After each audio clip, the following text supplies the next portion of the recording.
মরুভূমির জ্বলন্ত বুকে নবীজির 5 আঙ্গুল থেকে প্রবাহিত হলো ঝর্ণাধারা। প্রিয় দর্শক, কল্পনা করুন দিগন্ত বিস্তৃত এক ধূসর মরুভূমি, যেখানে সূর্যের প্রখর তাপে মাটি ফেটে চৌচির, জল কষ্টে কাতর হাজারো মানুষ ও পশুর হাহাকার, জীবন যেখানে মৃত্যুর মুখোমুখি দাঁড়িয়ে। ঠিক সেই মুহূর্তে ইতিহাসের পাতায় ঘটে গিয়েছিল এক অলৌকিক ঘটনা, যে ঘটনা বদলে দিয়েছিল নিরাশ হৃদয়ের প্রতিটি স্পন্দনকে। যেভাবে প্রিয় নবী হযরত মুহাম্মদ সাল্লাল্লাহু আলাইহি ওয়াসাল্লামের পবিত্র আঙ্গুলের ডগা থেকে এক ঝরকে বের হয়ে এসেছিল পবিত্র পানির ঝর্ণাধারা, যা শুধু তৃষ্ণাই মেটায়নি, বরং তা ছিল আল্লাহর অসীম কুদরত আর তার রসুলের শ্রেষ্ঠত্বের এক জীবন্ত প্রমাণ। কিভাবে মরুভূমির বুকে প্রবাহিত হলো এই অলৌকিক ঝর্ণা?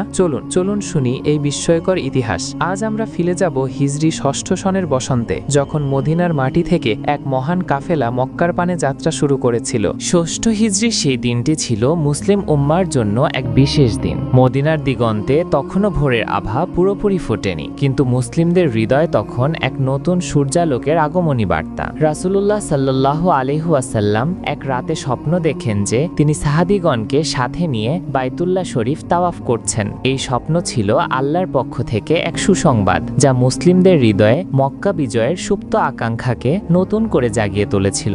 দীর্ঘ 6 বছর কেটে গেছে মক্কা থেকে হিজরতের পর। প্রিয় জন্মভূমি, নিজেদের বাড়িঘর, আত্মীয় স্বজন সব পেছনে ফেলে এসেছিলেন তারা শুধু আল্লাহর সন্তুষ্টির জন্য। এখন মক্কা ভ্রমণের সুযোগ আসায় সবার চোখে মুখে ছিল এক অনির্বচনীয় আনন্দ।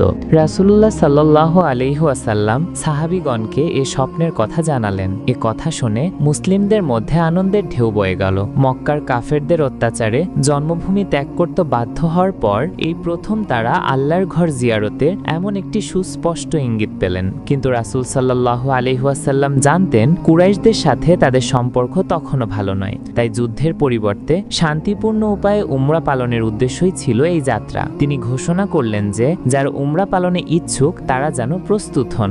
যুদ্ধ করার কোনো উদ্দেশ্য ছিল না তাদের, উদ্দেশ্য ছিল শুধু আল্লাহর ঘর জিয়ারত করা এবং উমরা পালন করা। তাই রাসূলুল্লাহ সাল্লাল্লাহু আলাইহি ওয়াসাল্লাম প্রায় 1400 সাহাবীকে সাথে নিয়ে মদিনা থেকে মক্কার পথে রওনা দিলেন। এই কাফেলায় শুধু পুরুষরাই ছিলেন না, কিছু সংখ্যক মহিলা সাহাবীও ছিলেন যারা এই বরকতময় যাত্রার অংশ হতে চেয়েছিলেন। তাদের সাথে ছিল কুরবানির জন্য 70টি উট, যা ছিল তাদের শান্তিপূর্ণ অভিপ্রায়ের স্পষ্ট প্রমাণ। প্রতিটি উটকে কুরবানির জন্য চিহ্নিত করা হয়েছিল, যাতে কুরাইশরা বুঝতে পারে তাদের উদ্দেশ্য যুদ্ধ নয় বরং নিছক ইবাদত। সবাই ইহরামের পোশাকে সজ্জিত, মুখে তালবিয়া ধ্বনি, লাব্বাইক আল্লাহুম্মা লাব্বাইক, লাব্বাইক লা শারীকা লাকা লাব্বাইক, বাতাসের সাথে মিশে সে ধ্বনি যেন মক্কার কাফেরদের কানেও পৌঁছে যাচ্ছিল। এই দৃশ্য ছিল অসাধারণ, এক অনুপম আধ্যাত্মিক শোভাযাত্রা। দূর থেকে দেখা যাচ্ছিল শুভ্র ইহরামের পোশাকে